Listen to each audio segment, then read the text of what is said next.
Hello dear friend, आप सभी का इजी लर्निंग में स्वागत है। आई होप आप सभी अच्छे होंगे। आज हम हिंदी की 4th क्लास करेंगे, जिसमें मैंने आपको इससे पहले 3 क्लासें करा दी थी और जो 3rd क्लास थी उसमें स्वरों के भेद बताए थे, जिसमें कि हास्य स्वर, दीर्घ स्वर्ग और लुप्त स्वर, इन सब के बारे में आपको हमने बता दिया था। इसके आगे आज हम देखेंगे ओष्ठ आकृति के आधार पर स्वर के भेद, मतलब ओष्ठ के आधार पर स्वर के कितने भेद होते हैं इसके बारे में जानेंगे। और मतलब अग्र स्वर, मध्य स्वर, पश्च स्वर ये क्या होते हैं इसके बारे में सब आज पढ़ेंगे। और व्यंजन क्या होते हैं इसके बारे में सारी चीज़ें डिटेल सहित समझेंगे। तो हम लोग पढ़ेंगे ओष्ठ, मतलब ओष्ठ आकृति के आधार पर स्वर के भेद।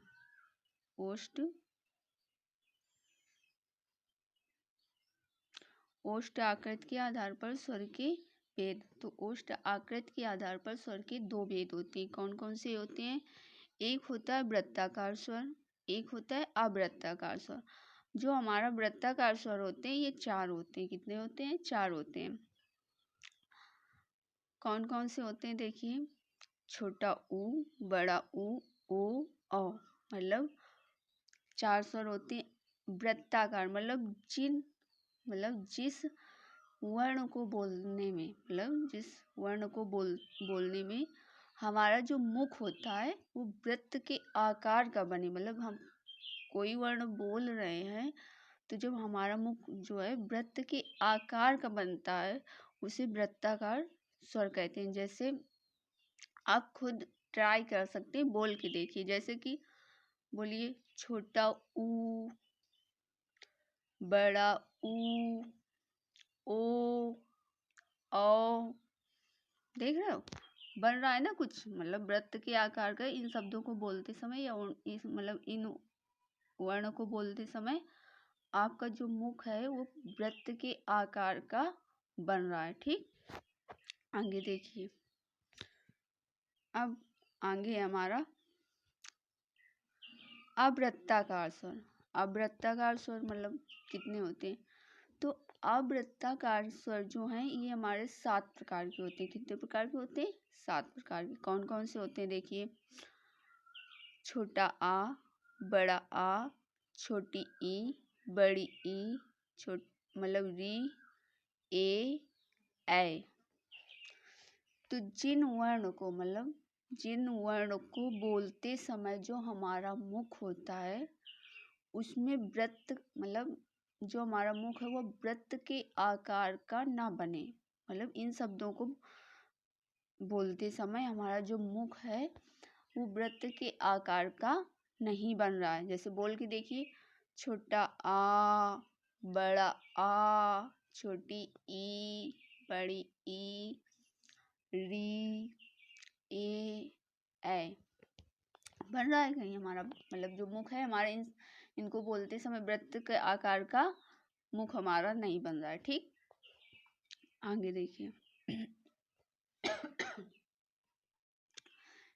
कह रहा है तीसरा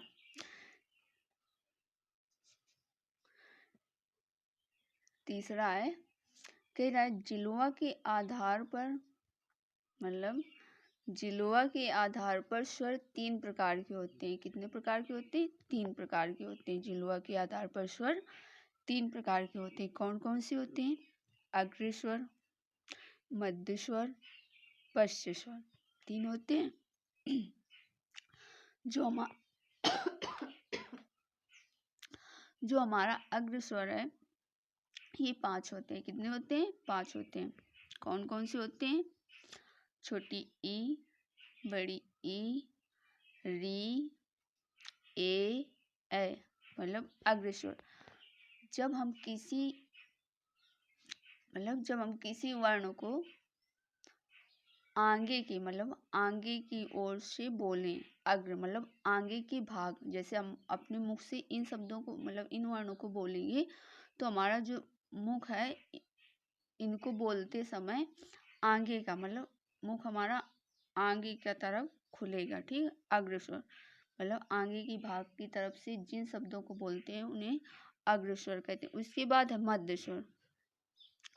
इन मध्य स्वर कितने होते हैं? एक होते हैं।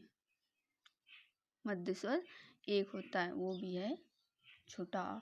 जो हमारा ये छोटा आ है, इसे बोलते समय जब हम इसे मुख से बोलेंगे, जो हमारा मुख है, तो इस शब्द मतलब इस वर्ण को बोलते समय हमारे मुख में बीच में मतलब मध्य मीन्स बीच में जब हम बोलेंगे तो हमारा जो मुख है इसको हम बीच से बोलेंगे। जैसे बोल के देखिए, छोटा आ।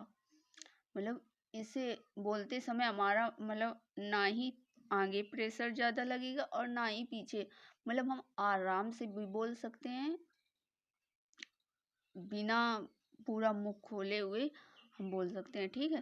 तो ये जो छोटा आ है ये मध्य स्वर होता है, वो भी एक होता है जो छोटा आ होता है। उसके बाद है पश्च स्वर सॉरी। उसके बाद है मध्य मतलब कि पश्च स्वर। ये कौन कौन से होते हैं? ये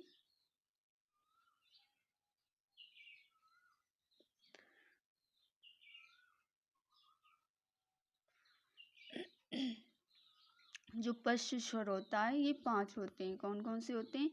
बड़ा आ, छोटा ऊ, बड़ा ऊ, ओ, औ। मतलब जिस वर्ण को बोलने में हमें पीछे की मतलब मुख के पीछे की ओर ज़्यादा प्रेशर देना पड़ता है। मतलब इन शब्दों को अगर हम बोल रहे हैं तो हमारी तरफ सबसे प्रेशर मतलब पीछे की ओर प्रेशर ज़्यादा लगता है। जैसे बोल के देखिए, कह रहा है जैसे है बड़ा आ, बोल के देखिए, मतलब इतना आगे की तरफ प्रेशर नहीं लग रहा होगा। जो हमारा मुख है इन वर्ण को बोलते समय पीछे की तरफ कुछ ज़्यादा ही प्रेशर लग रहा है। जैसे कह रहा बड़ा आ, छोटा ऊ, बड़ा ऊ, ओ, औ। तो इन्हें बोलते समय हमें पीछे की तरफ कुछ ज़्यादा ही प्रेशर लगता है, ठीक। आइयो आप सभी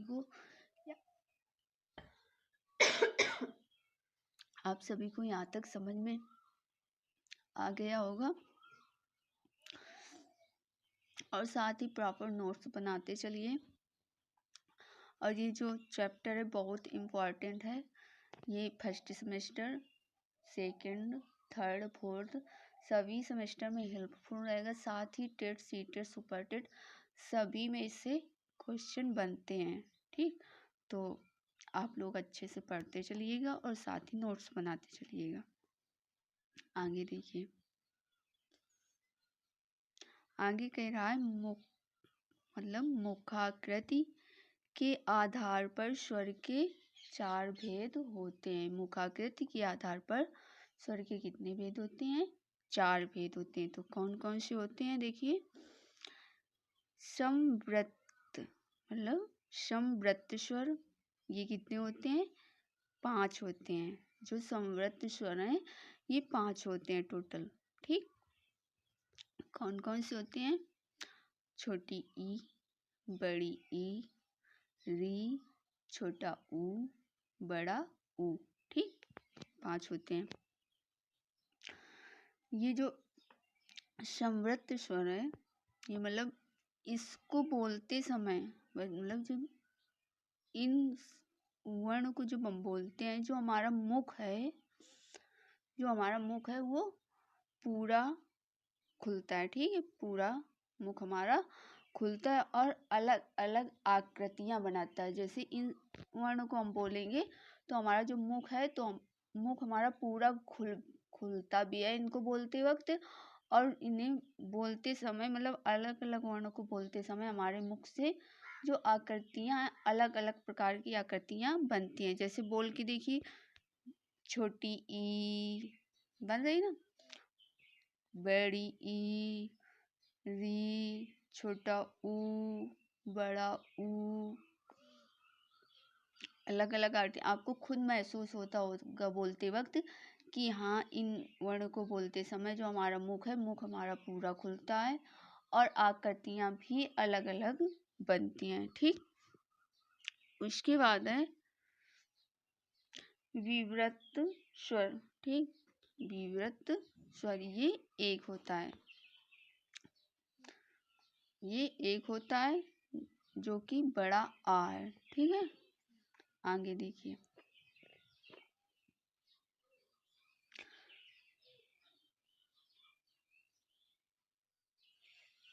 उसके बाद है अर्ध संवृत स्वर। क्या है? अर्ध संवृत स्वर। ये कितने होते हैं? जो हमारे अर्ध संवृत स्वर होते हैं ये कुल 3 होते हैं। कितने होते हैं? 3 होते हैं। कौन कौन से होते हैं ये देखिए। छोटा आ, ए, ओ। ठीक, अर्ध संवृत जिसे मतलब जिसे बोलते समय, ठीक, जिसे बोलते समय जो हमारा मुख होता है वो आधा ओपन होता है। मतलब जब हम इन्हें बोलते हैं तो हमारा मुख पूरा नहीं ओपन होता है, हमारा मुख आधा ओपन मतलब आधा ओपन होता है, उसे हम अर्ध संवृत स्वर कहते हैं। जैसे छोटा आ, ए, ओ। इन्हें बोल के देखिए। छोटा आ, ए, ओ। हम कितने आराम से बोल सकते हैं इन्हें, मतलब कि हम बिना पूरा मुख खोले हुए भी इनको आराम से बोल सकते हैं, जिसे हम अर्ध संवृत कहते हैं। ठीक, आगे हमारा है अर्ध विवृत। ठीक, आगे है अर्ध विवृत। ये कितने होते हैं? ये 2 होते हैं। ठीक है, ये 2 होते हैं। कौन कौन से होते हैं? ए, औ। ये ए, औ, जिनको मतलब जिनको बोलते समय मतलब जिसे बोलते समय हमारा जो मुख है वो आधा ओपन हो, उसे हम अर्ध विवृत स्वर कहते हैं। जैसे कि ए, ओ। इनको बोलते समय जो हमारा मुख है वो आधा ओपन होता है, आधा खुलता है। आगे है व्यंजन। आगे है व्यंजन, जो कि 2011 में यहाँ से क्वेश्चन बने हैं।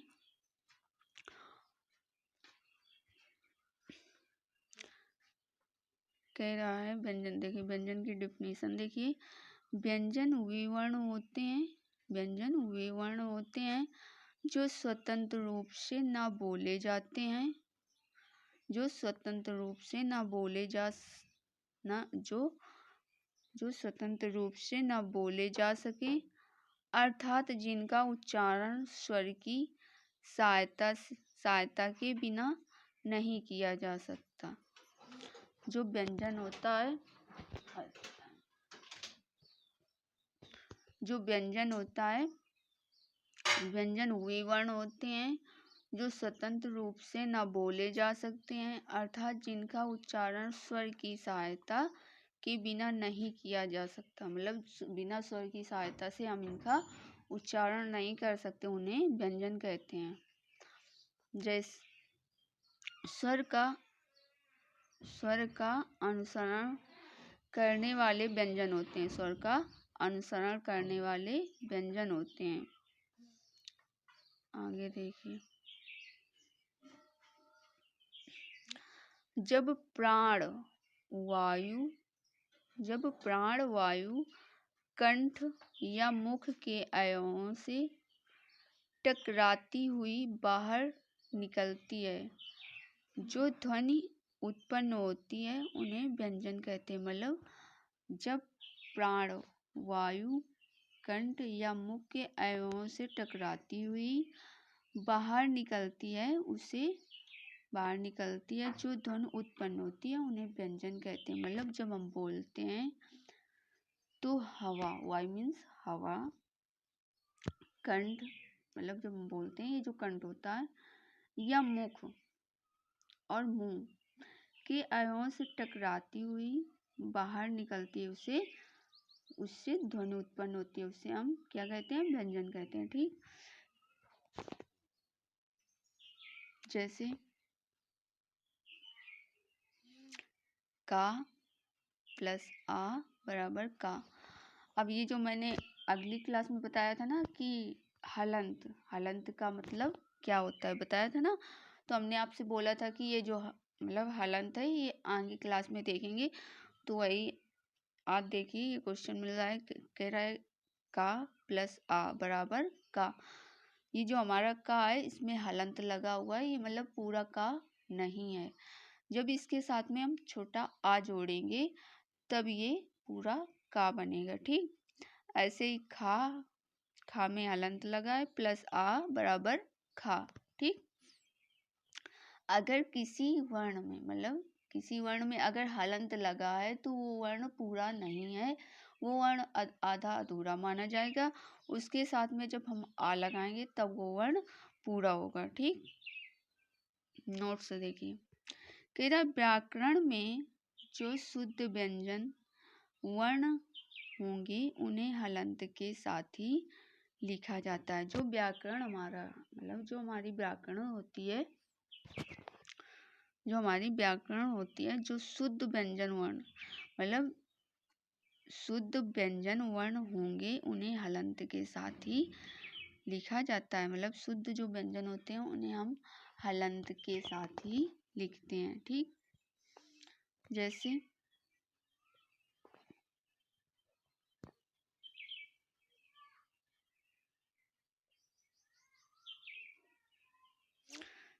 है का,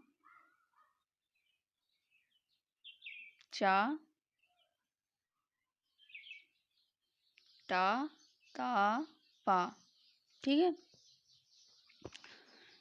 इसलिए इन्हें अर्धमात्रिक कहा जाता है। मतलब इन्हें हम क्या कहते हैं? अर्धमात्रिक कहते हैं। ठीक, जिसमें आधी मात्रा हो, मतलब जैसे कि इनमें हलंत लगा हुआ है तो इन्हें हम अर्धमात्रिक ही कहेंगे। ठीक, आगे देखिए,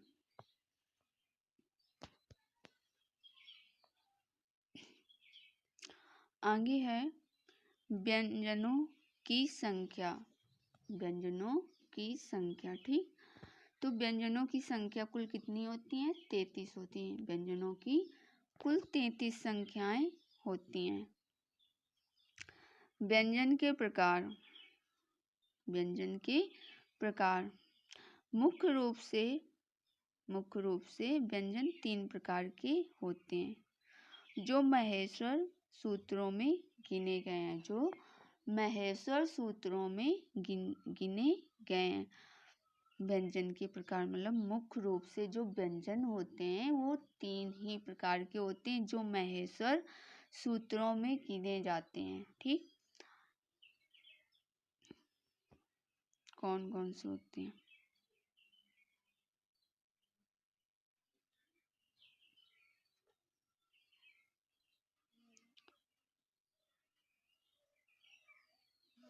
इसमें 4 दिए हैं, लेकिन जो मुख्य रूप से हमने बताया ना कि डिफिनीशन, जो मतलब व्यंजनों का जो मुख्य रूप है वो टोटल 3 ही प्रकार के माने जाते हैं। ठीक, पहला है स्पर्श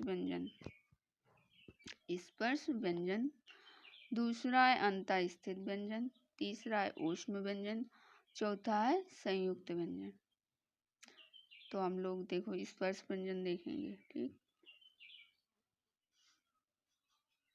स्पर्श व्यंजन देखो, यहाँ से क्वेश्चन हमारे 2015 में, 2016 में और 2018 में बना हुआ है। ठीक, जो हमारा क्वेश्चन है ये 3-3 साल मतलब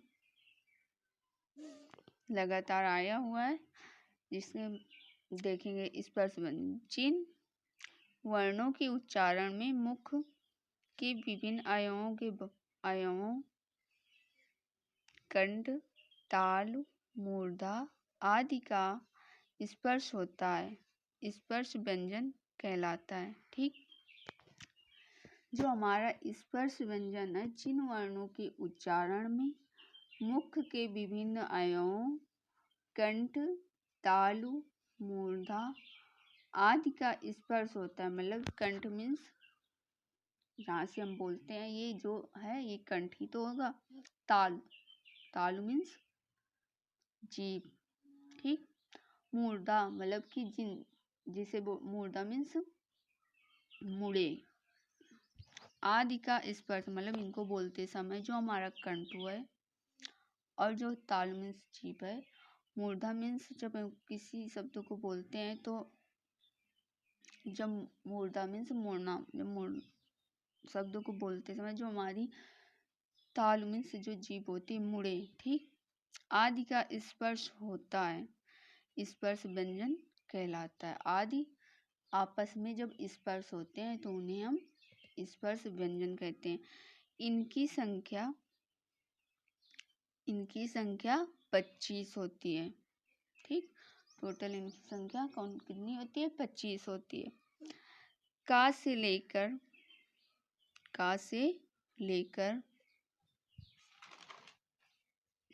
कौन कौन सी होती हैं?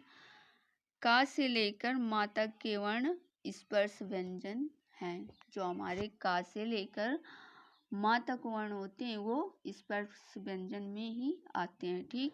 जैसे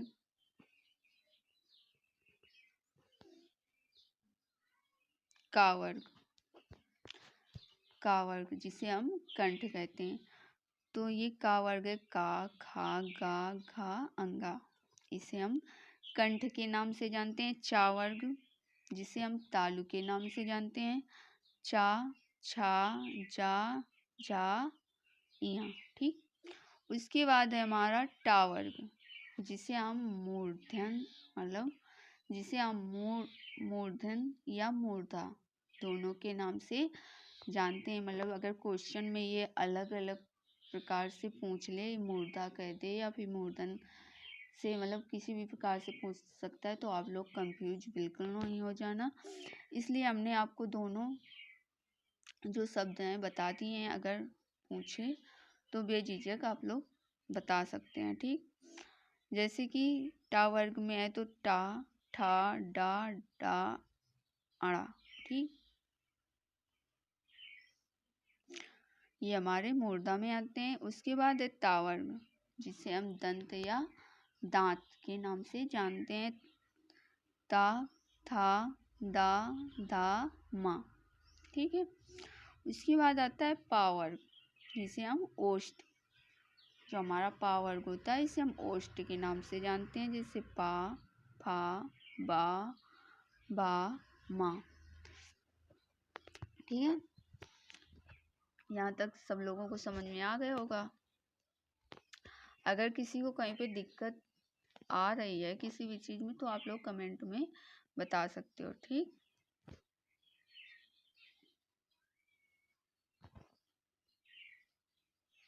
आगे देखिए नोट्स कह रहा है इसमें से 5 वर्णों के जो समूह बने हैं, जो हमारे 5 वर्णों के समूह बने हैं, इन समूह के नाम, मतलब इन समूहों का नाम है वर्ग। मतलब जो हमारे 5 वर्णों से समूह बने इन समूहों का नाम वर्ग है, ठीक। ये वर्ग उच्चारण स्थान के आधार पर बने। ये जो वर्ग हैं उच्चारण स्थान के आधार पर बने हैं, ठीक। दूसरा है स्पर्श व्यंजन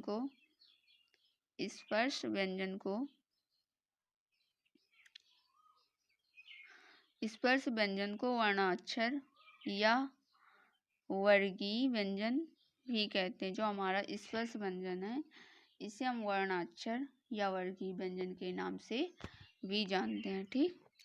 तीसरा हमारा है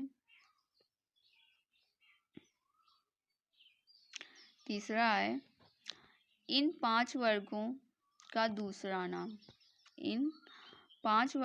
दूसरा नाम जो है वो है कु, चू, टू, टू, पू, भी है, ठीक। इनको इस मतलब इनको इस तरह से कुछ भी जानते हैं। ठीक, आगे है अंता स्थित व्यंजन। क्या है? अंता स्थित व्यंजन। ये भी क्वेश्चन जो हमारा 2016 में, 2015 में और 2018 में पूछा गया है। ठीक, इसलिए आप लोगों से बार बार बोल रहे हैं कि ये मतलब जो चैप्टर है ये इम्पोर्टेंट है। सभी मतलब किसी भी तरह का कोई भी एग्जाम हो, यहाँ से क्वेश्चन बनते हैं। कोई भी पेपर किसी भी एग्जाम से रिलेटेड ले लो, इससे क्वेश्चन बनते हैं। ठीक, तो अंतःस्थित व्यंजन, उच्चारण के समय जो व्यंजन मुख के भीतर ही रहे। मतलब उच्चारण के समय अगर हम किसी चीज का उच्चारण या अर्थ निकालते हैं, ठीक, जब हम किसी चीज का उच्चारण या अर्थ निकालते हैं या अर्थ निकालते समय जो व्यंजन मुख के भीतर, मतलब जो व्यंजन जो हमारे हैं वो मुख के भीतर मतलब मुंह के अंदर ही रहे, उन्हें अंतःस्थित व्यंजन कहते हैं। ठीक, आगे देखिए, ये फर्स्ट डिफिनीशन हो गई। उसके बाद दूसरी है, ये दूसरी डिफिनीशन है। ठीक,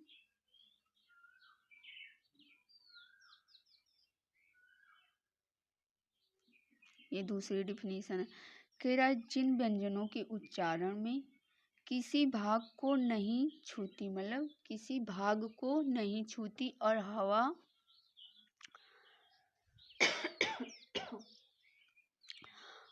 हवा बिना रगड़ खाए मुख से बाहर निकल जाती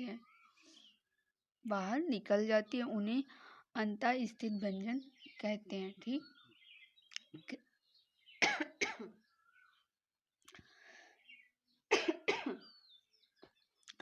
मतलब जिन व्यंजनों के उच्चारण, मतलब हम अगर किसी चीज का उच्चारण करते हैं और जो हमारा मतलब उच्चारण करते हैं किसी भाग को नहीं छूती, जो मतलब जब हम किसी चीज का उच्चारण करते हैं या बोलते हैं तो जो जब हम अपने मुख से बोलते हैं तो जो बोलते समय शब्द है वो बिना जीभ को टच किए हुए और हवा बिना रगड़ खाए मुंह से बाहर निकल जाती है, उसे हम अंतःस्थित व्यंजन कहते हैं। ठीक, जैसे या, रा, ला, वा।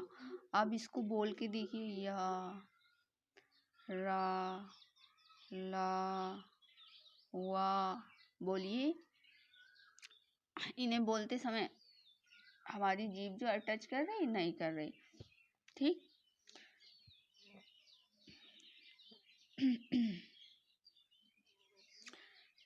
इन्हीं वर्णों को अर्धस्वर भी कहा जाता है। ये जो वर्ण होते हैं इनको हम अर्धस्वर भी कहते हैं। ठीक, तो आई होप आप सभी को क्लास अच्छी लगी होगी। अगर अच्छी लगी हो तो जल्दी से लाइक, कमेंट और सब्सक्राइब कर दीजिएगा और सभी तक शेयर कर दीजिए ताकि क्लास सभी के लिए हेल्पफुल रहे। मिलते हैं अगली क्लास में।